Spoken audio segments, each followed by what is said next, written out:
नमस्कार दोस्तों, जय माता दी। चाहे कितना भी दुश्मनी क्यों ना हो, लेकिन ये चार काम धोखे से भी किसी के साथ मत करना दोस्तों, वरना बुरे कर्म का बुरा नतीजा मिलता है, आप लोग भी जानते हैं। पीछे जाकर आप बहुत ज़्यादा पछताओगे, ऐसा ना हो इसलिए हम आपको एक कहानी सुनाने जा रहे हैं, शायद जिसे आप सुनकर अपने जीवन में इसे अच्छे तरह से उतार लें। ये जो चार काम है कौन सा है, ये आपको हम इस कहानी के माध्यम से लास्ट में अर्थात कि आपको अंत में हम आपको बताएंगे। ठीक है।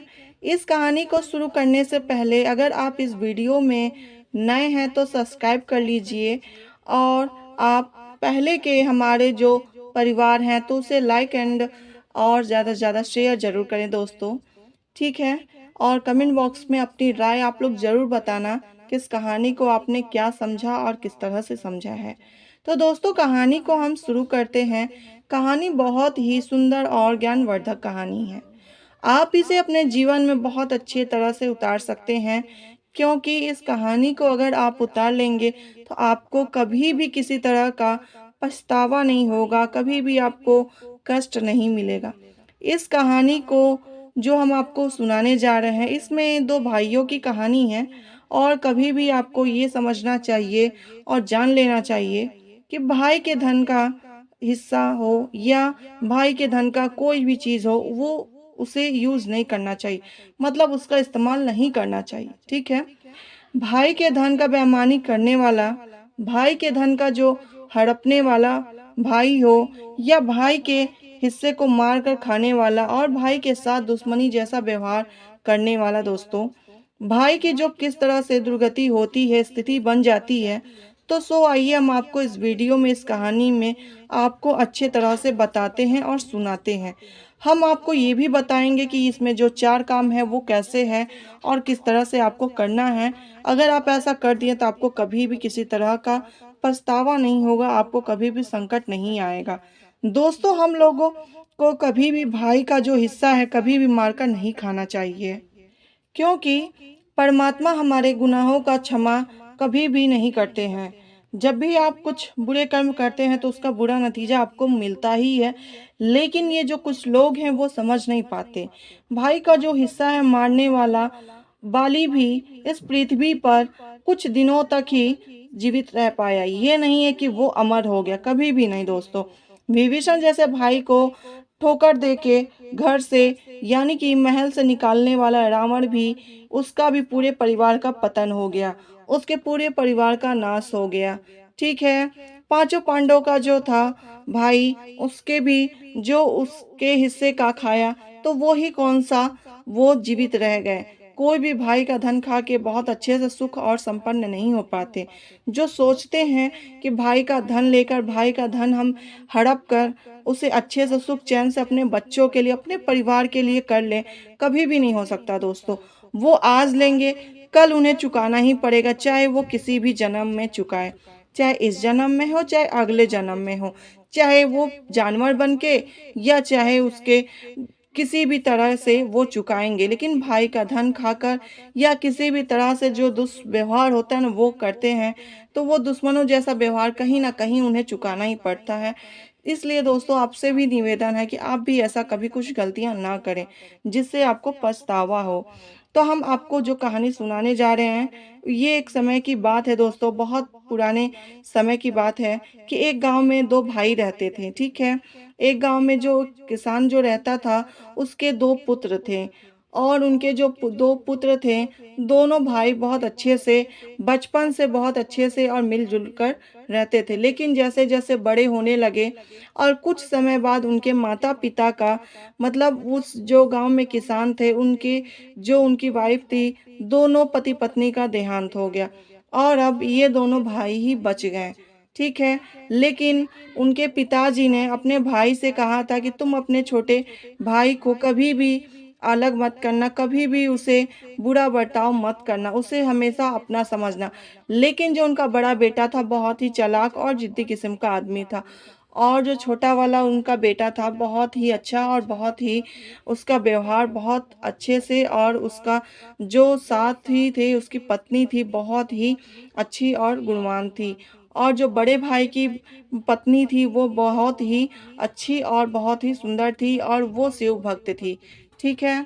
और जो उनके पति थे मतलब यानी कि जो दोनों किसान थे उसके जो बड़े बेटे थे, उस किसान के जो बड़ा बेटा था वो बहुत ही लालची और बहुत ही घमंडी था, लेकिन अपने पिताजी से कभी भी ऐसा नहीं कहा कि हाँ हम अपने भाई को कभी धोखा देंगे, या कभी ये नहीं कहा कि उसका हिस्सा हम मार के खा जाएंगे, कभी नहीं उसने कहा। उसने जो भी कहा अपने पिताजी के हाँ में हाँ मिलाकर कह दिया। लेकिन जब उनके माता पिता का देहांत हो गया, देहांत होने के बाद से उनके दोनों परिवार अपने अपने जो भी काम करते थे, जो भी खर्च होता था वो अपना अपना उठाते थे, और जो भी खेत खलियान में काम रहता था तो वो उनका छोटा भाई ही करता था। बड़ा भाई हमेशा आलसी और हमेशा एक जिद्दी किस्म का आदमी था कि किसी कार्य को करना वो सही नहीं समझता था। ये सोचता था कि मेरा छोटा भाई है वो सभी काम को कर देगा, मेरा छोटा भाई है, मेरा घर तो संभल ही जा रहा है, मेरे जो खर्च हैं वो तो हमें मिल ही जा रहे हैं, जो मेरे पास पैसे हैं अगर पैसे की कमी हो रही है तो वो भी मेरा भाई पूरा ही कर दे रहा है। उसे कभी भी किसी चीज़ की कमी नहीं हुई बड़े भाई को। लेकिन छोटा भाई हमेशा मेहनत करके, मजदूरी करके, हर तरह से खेती किसानी करके वो हमेशा अपना घर परिवार चलाता रहा और अच्छे से देखभाल करता रहा। लेकिन कठिनाई से समय बीतते गया, लेकिन जानते ही हैं दोस्तों कि जब कुछ दिन बीत जाते हैं तो ऐसा लगता है कि हमारे पास तो घर खेत है, सब कुछ है, लेकिन कहीं न कहीं उसकी बीवी से छोटी वाली सॉरी मतलब जो छोटा वाला भाई था, उसकी जो पत्नी थी उसको एक दिन ऐसा लगा कि हमारे पास तो खेत भी है, घर भी है, तो क्यों ना हम अपने-अपने हिस्सा बाँट लें, अपना-अपना हिस्सा अलग कर लें और आराम से उसमें जिए खाएँ और हमारे खर्च भी अच्छे तरह से चल जाएँगे। ऐसा सोचकर छोटे वाली जो पत्नी थी छोटे वाले भाई की, उसने कहा कि क्यों ना आप भैया से ये बात करो कि हम लोग अलग-अलग रह के अपना जीवन व्यतीत करें अच्छे से, और वो भी अपना हिस्सा ले लें, हम भी अपना हिस्सा ले लें। ऐसा कहकर वो अपने पति को बोली कि आप बड़े भैया से बात क्यों नहीं करते? तो उसके छोटे भाई ने कहा ठीक है हम बात करेंगे। जब छोटा भाई शाम को खेत से घर वापस आया तो उसे ऐसा लगा कि हमारे घर में तो आज कुछ भी नहीं है खाने के लिए। लेकिन जाता हूँ देख आता हूँ बड़े भाई के घर पे। जब वो बड़े भाई के घर पे गया और देखा कि वो लोग अच्छे से खा पी रहे हैं और अच्छे से वहाँ पे सब कुछ चल रहा है, तो अपने भाई से कहा कि भैया हमारा जो हिस्सा है, हमारा जो घर है, उसे अलग कर दो कि हम लोग का जो खर्च है, हम लोग का जो परिवार है वो भी अच्छे से चल पाए। जो घर के खर्च हैं, जो या रिश्तेदारी के खर्च या कहीं भी खर्च करने के लिए पैसे की ज़रूरत पड़ती है तो वो हमारा पूरा नहीं हो पाता। तो इसलिए आप खेत खलियान घर आप अलग कर दीजिए और हम लोग अपना-अपना जीवन अच्छे से व्यतीत करें। तो बड़े भाई ने कहा तुम्हारा कैसा हिस्सा बनता है? तुम्हारा क्या है? पापा मतलब जब पिताजी जब गुज़रे थे और उससे पहले वो उसने कहा था कि पापा सॉरी मतलब पिताजी जो थे उनके, उसने कहा वो कहे थे कि तुम अपने छोटे भाई को हमेशा बेटे की तरह देखभाल करना, हमेशा अपने बेटे की तरह समझना अपने भाई को, तो मैं तुम्हें तो इतना समझता ही हूँ। तो छोटा भाई ने कहा ठीक है, लेकिन फिर भी जो हमारे खर्च हैं वो पूरे नहीं हो पा रहे हैं।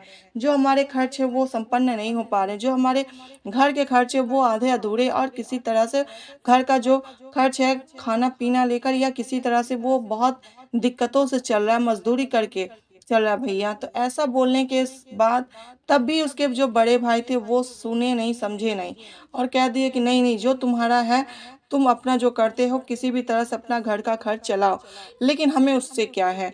तुम चाहे मज़दूरी करो या कहीं काम करके अपना परिवार चलाओ या पेट पालो, इससे हमें कोई लेना-देना नहीं है। चाहे तुम किसी तरह से जियो।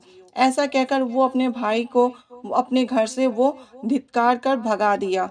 तब उसकी जो पत्नी थी, बड़े भाई की पत्नी, जब उस छोटे वाले किसान का जो भाभी थी वो बोली कि क्यों आप ऐसा कर रहे हैं? अपने छोटे भाई का धन क्यों लेकर खा रहे हैं? अपने बड़े भाई का जो हिस्सा होता है वो आप अपने छोटे भाई को दे दीजिए, आधा-आधा हिस्सा अपना कर लीजिए कि आप भी अच्छे से खाएँ, वो लोग भी अच्छे से खा पी सकें, उनका भी घर परिवार अच्छे से चल सके।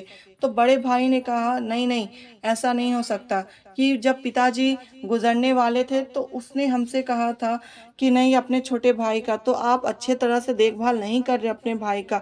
तो इसके कहने के बाद से उनकी पत्नी ने कहा ठीक है, अगर आप नहीं समझ सकते, नहीं आप कुछ ऐसा कर सकते तो कोई बात नहीं। आगे वो कुछ नहीं बोली क्योंकि वो फिर सोचने लगी कि ज़्यादा कुछ हम बोलेंगे तो ये हमें घर से भी निकाल सकते हैं। ये तो बहुत ज़िद्दी किस्म के इंसान है, अगर हमको घर से निकाल दिए तो हम कहाँ जाएँगे? ये सोचकर उसकी बड़ी भाभी ने चुप रह गई और चुप्पी साध ली। उसके बाद से उसने कुछ नहीं कहा।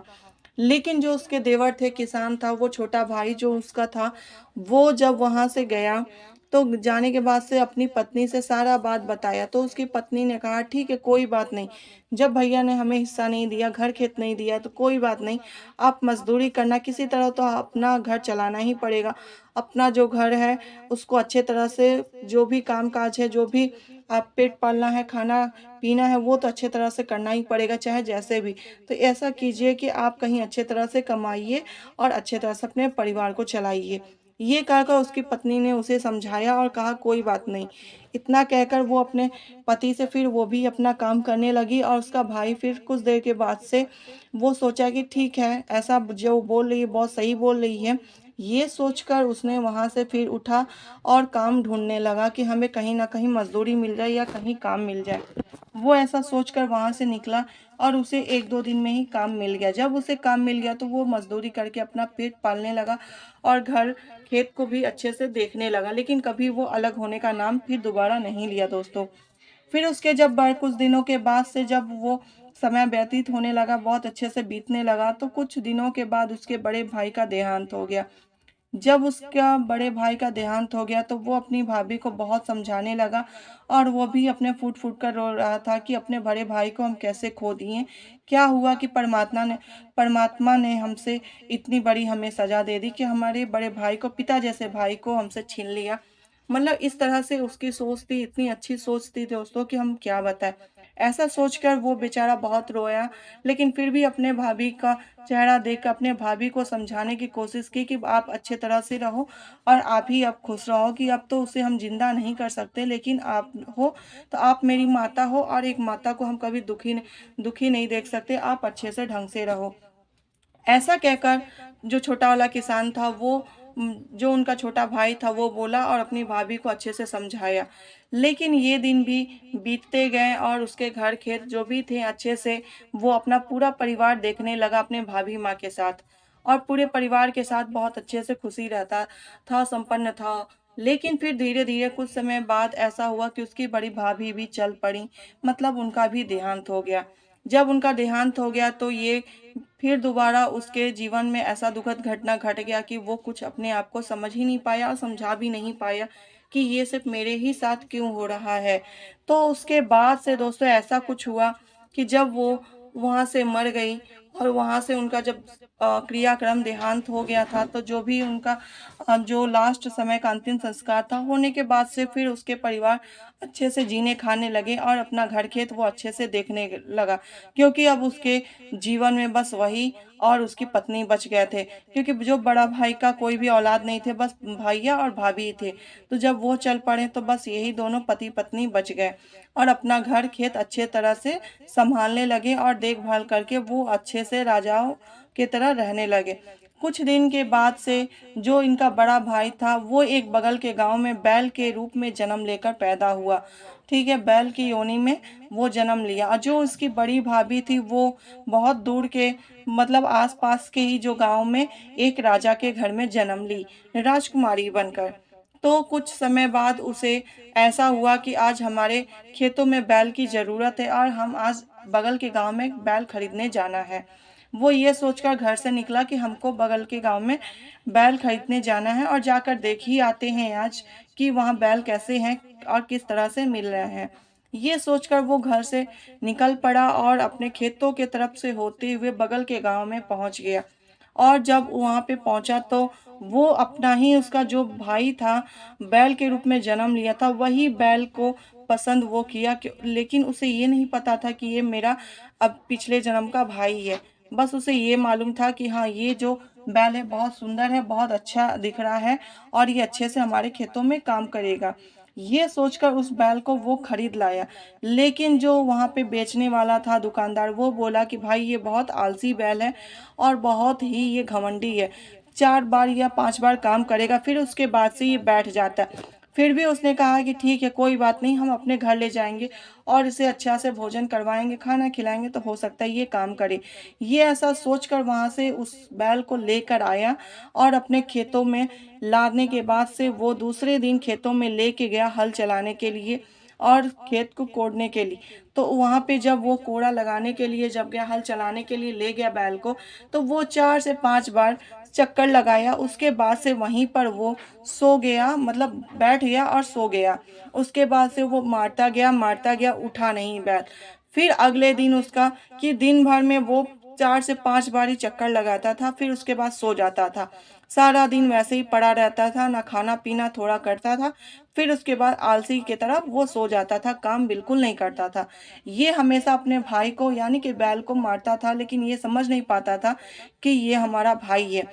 कुछ दिन के बाद से राजकुमारी जो जन्म ली थी, बगल के जो उसकी भाभी थी, राजकुमारी के रूप में जो जन्म ली थी, वहाँ से वो सोची कि चलो हम अपने सखी यहाँ से लौट आएँ। जो हमारी सखी बुलाई हैं, चलो उनके गाँव चलते हैं और वहाँ से घूम आते हैं। वो ऐसा सोचकर अपने पालकी में बैठकर वहाँ से निकल पड़ी। जब वो वहाँ से निकल रही थी तो कुछ दूर में उनसे ऐसा प्रतीत हुआ कि ये तो हमारा खेत था जो पिछले जन्म में था और ये जो बैल है ये हमारा पति है जो पिछले जन्म का है। वो वहाँ पे अपने जो उसके जो उनके पालकी उठाने वाले नौकर थे, उसने कहा कि भैया आप लोग यहीं पालकी को रख दो और थोड़ा हम अभी पास के जो आपको खेत दिखाई दे रहे वहीं से हम आते हैं। तो वो चली गई जहाँ पर उसका पति वहीं पे सोया हुआ था, मतलब जो बैल था वो वहीं पे लेटा हुआ था। 4-5 हल चलाने के बाद से वो वहीं पे लेट गया था और कान में जाकर ये राजकुमारी क्या बोली कि क्यों तुम मुझे पहचाने कि मैं तुम्हारी पत्नी हूँ और मैं तुम्हें ये बोली थी कि अगर तुम अपने भाई का जो घर खेत हिस्सा लोगे और उसका हिस्सा आप मार कर खाओगे तो आपको कहीं न कहीं से चुकाना पड़ेगा। तो क्या तुम इस जन्म में भी अपना बुरा कर्म बनाना चाहते हो, बुरा कर्तव्य करना चाहते हो कि जिसके कारण तुमको मनुष्य का जीवन ना मिले, फिर तुम्हारा कहीं न कहीं ऐसी ही दुर्दशा होगी और तुम जीवन भर अपने भाई का कर्ज चुकाते रहो।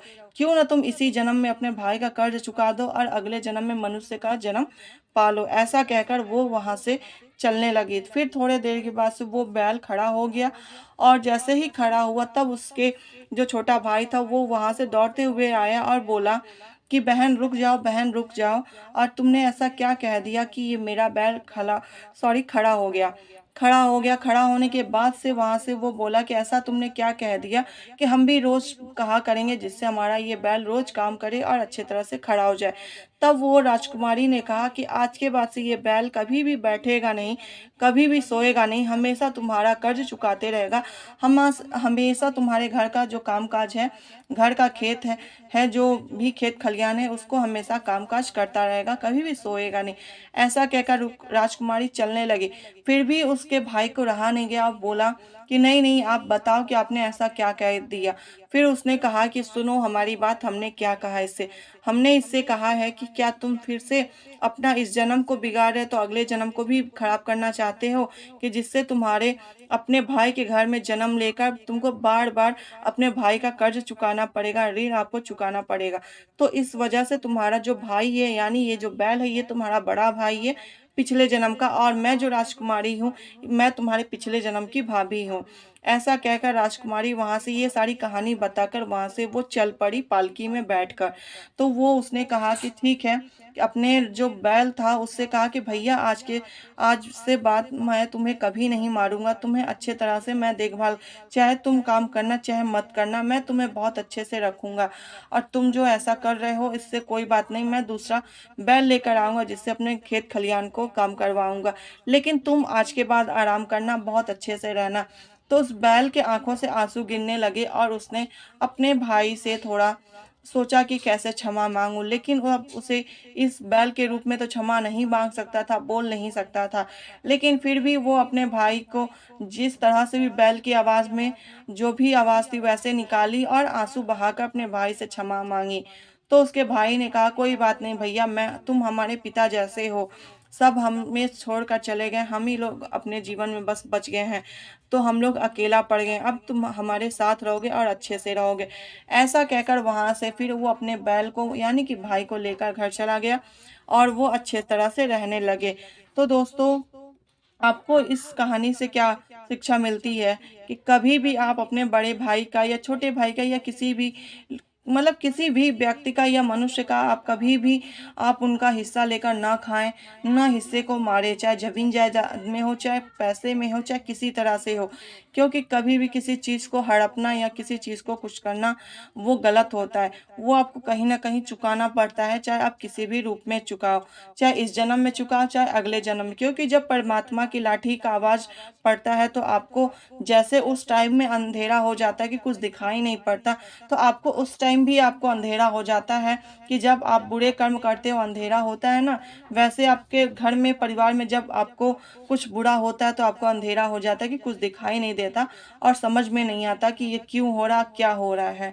तो इसलिए आप कभी किसी का बुरा मत करना कि जिससे आपके जीवन में बुरा हो और आपके साथ बुरा हो।